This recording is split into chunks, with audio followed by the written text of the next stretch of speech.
Hello everyone, welcome to another mini blog. তো আজ আমরা সবাই মিলে রেডি হয়ে বেরিয়ে পড়েছি ছোট কাকিমার বাপের বাড়ি যাওয়ার জন্য, মানে বাবির মামার বাড়ি যাওয়ার জন্য। আজ আমরা সবাই যাওয়ার কারণ আছে, আজ ছিল দিদির প্রথম আইবুড়ো ভাত, আর আইবুড়ো ভাত খাওয়া শুরু হলো কাকিমার বাপের বাড়ি দিয়ে।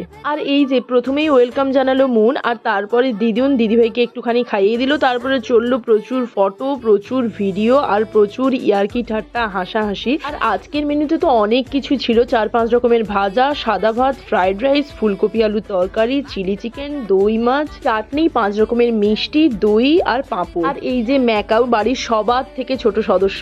আর তারপরে আমরা গেলাম বাগানে, কি বাগানে সবজি গাছ লাগিয়েছে, তো গিয়ে দেখলাম প্রচুর ফুল গাছ লাগিয়েছে, তার সঙ্গে মূলো, ওলকপি, ফুলকপি, বাঁধাকপি, কি নেই, তো অনেক কিছু লাগিয়েছিল।